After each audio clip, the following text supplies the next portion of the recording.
Politika mailan, mara arrotzerria sortuz, komunidad diferentziala zero te da hori, zero ote da, hiru puskatan, banandu dute gure herria, iparraldea baska, erdialdea mixta, herri bere espainola, baina orotan erdalduna gustora, eta euskaldunok eroso, ditxoso, euskaran ez bailegezkoa izanen ote da. Nafarroan, azkeneko urtetan, euskara bai ezagutza aldetik, bai erabilera aldetik dagoela ez entzina, ez gibela, ez aurrera, ez atzera, dago eten. Eta hori da, azken batean hemen azkeneko urteetan izan dugun politika instituzionalaren ondorio bat, ezin hortik askatu. Hori da, nire ustez bereziki bai Sagariok eta bai Ekikek azpimarratu dutena. Hau da, hizkuntzaren egoera lotuta dagoela alderdi makrosoziolingüistiko hizkuntza politika, estatus, baina oso interesgarria da Angelek erran duena. Baina hiztunen baitan daude indartze aukera. Azken batean, hiztunen esku dago hizkuntza erabiltzea, ez erabiltzea, atxikitzea, kalzia, ez? Eta guk hori ezin dugu bidibistatik galdu. Eta horrek zorionez uzten digu aukera. Zertaz, erabat, guztiz, elementu politika makrosoziolingüistiko horien menpe bagende, ezin izan egin duke deus egin, baina gure eskutan, euskal jendearen eskutan, egon da, eta egon badago ere, hainbertze aukera geren burua entoratzeko. Geren burua, euskal jendeak, euskal beren burua, bere beharrak asetzeko, geren komunitatea antoratzen, beteko zizkio behar horiek, administrazio bat egon da, ez duena bere egiten behar horiek. Euskarak aurrera egin aldezake hizkuntza politika eraginkorrik gabe, hau da, politikari gabe, euskararen politizazioa beharrezkoa da. Berez, politizatzea zerbait, ez dakit zergatik behar duen konotazio txar bat izan, baina euskararekin erabiltzen dutenean konotazio txar horrekin erabiltzen dute. Hau da, euskara politizatzen ari zarete. Eta euskaldunak politika erabiltzen duzue, eta politika erabiltzea edo politika egitea gaizki egin ebateo. Baina egunero egiten dugu guztio politika, gauza guztietan, hizkuntzarekin ere bai. Nafarroko gobernua dugulako aurrean eta Nafarroko gobernuak egunero erabiltzen duelako hitz hau esan nahi duke, berak egiten du politika egunero, hartzen dituen erabaki guztiek. Lehengo egunean, Espainiako Akademiari diru laguntza eman behar zaiola esan zuenean eta diskriminatua dagoela Euskaltzaindiaren ondoan, edo Nafarroko gobernuan diskriminatu egiten duela, hor, ari dire politika zehazkak egiten, diskurso hori lokatzean eta laguntza direnak. Legea egin zutenean 96an, eta Nafarroa zorifikatu zutenean lege horren bidez, politika egiten ari ziren. Ez euskararen aldekoa. Euskal Herri Erratiari lizentzia bukatu zizkenean behitararen politika egiten ari dira, eta politiko batzunak egiten dute hori. Til ezantzeko erabaki hartzen duenean, edo British, hartzeko erabaki hartzen duenean, Nafarroko gobernuak hartzen du erabaki hori euskararen kontra egiteko. Ez inglesa irakastea oso beharrezko eta komenigarri ikusten duelako. Ez, benetan helburua beste bada euskararen kontra egitea. Beraz, hor politika egiten ari da, oso argi. Zizurren zinegotzi batek eskatzen duenean, toponimoak euskaldunak direnak.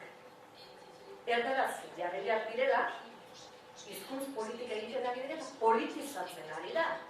Politizatzen ari da, kaskonetan, euskararen mesedetan, ez, erdararen mesedetan. Helduei ikasteko erraztasunik ematen ditzaienean, politika bat egiten ari dira. Dira, planifikazio bat egin dute, ahalik eta laguntza gutxien eman behar digu, ahalik eta kompensazio sari gutxien eman behar digu helduei, hola, euskara zuten ikasiko. Euskarak ez du ezertarako balio esaten dutenean, politika egiten ari dira. Beraz, politizazio hitzarekin ikustu da, beldur gutxiago bertu badiokela, azken batean, egunero, ari gara guztio. guztietan euskarari hizkuntzaren arloan eta beste arlo batzuetan politika egitea. Orduan ikusten dut bai politika egin behar dugu eta hizkuntz politika behar dugu nahi zara. Euskararen alde aritzeko abertzalean eta ez. Eta hala bada, Euskaldunon multza haintzikia izan da, zabaltzea lortuko dute.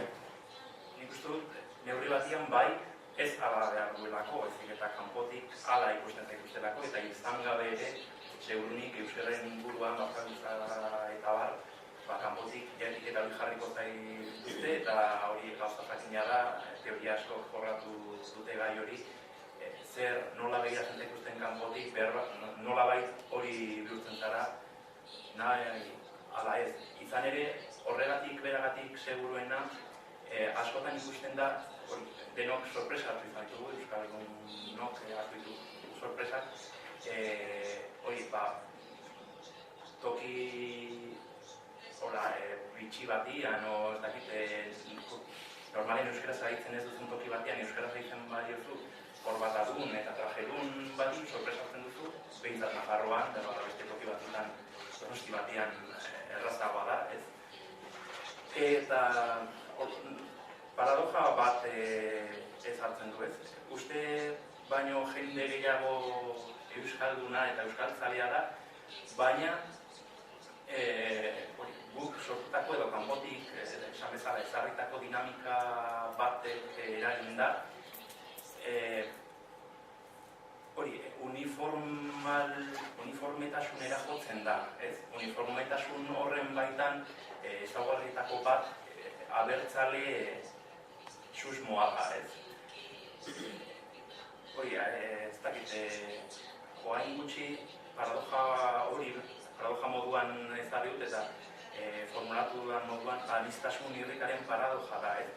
Uniformetasunaz gogaitutako edo aspertutako talde batek kanpotik etorritakoa taldera bakarren berritasunagatik pozik hartzen duen aldi berean, delako berritasuna neutralizatzeko mekanismo ertxagarriak abirazten ditu beti berdinaren gogaitasunean betikotzeko, ez? Hori hola formulatu nun, nahiko modu hola traketxeak, baina paradoja hau euskal munduan bizi dela, ez?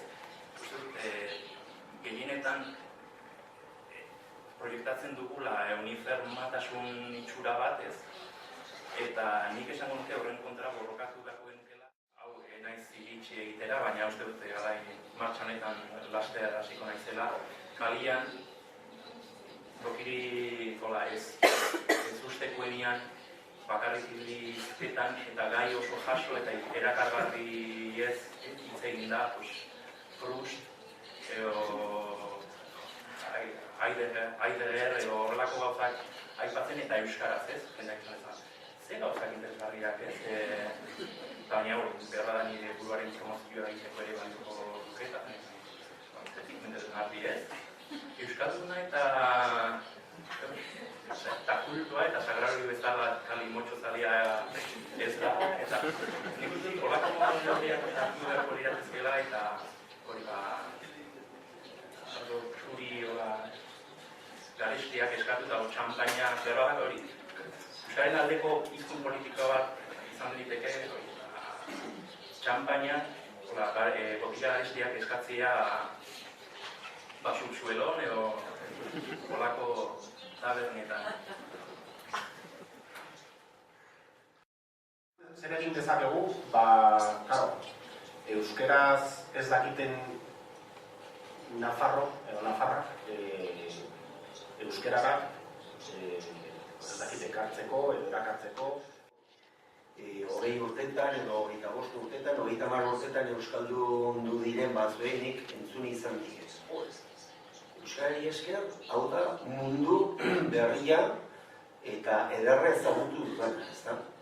Esan nahi dut, izan daiteke euskal literatura edo bertsolaritza, alegia mundu hori hemen dago, euskaldunek sortzen dutena, eta jende erraldunaren zat, erabat ez ezaguna dena, ezta? Eta batzuei, ezagun batzuei hori aditu dira, ezta? Hau mundu berria eta gainera erabatu gure ondoan dago, eta ez berekin eta oso pozik ezta. Eta gero bada beste kontu bat, alegia gure gazte jendia nola jarri euskaraz mintzatzen, ez da zer egin. Nik hemen ikusi dudan azken 2 urte honetan Iruñean, bertsolaritzaren inguruan. Behar bada Bizkaira, Gipuzkoara eta iritsi zen boom hori, gaztetxo franko edo gazte frankoaren artean, hori gertatzen ari da azken 2 urtetik ona, bertsolaritzaren inguruan. Hori da ikusten duena, eta horrek eman dit poza benetan, ez da? Jarria gaztetxo kuadrillak ikustea, Iruñeko alde zaharrean ere, eta horbildu dira, hitz egitera badakite, gertute erabiltzen, baina bertsolaritzaren inguruan orduan, bertsolaritzak erakarri ditu nola hori. Euskaraz tazital solasten nahi naiz, euskaraz tazital solasten nahi naiz, euskaraz tazital solasten naiz, arroputza, saf,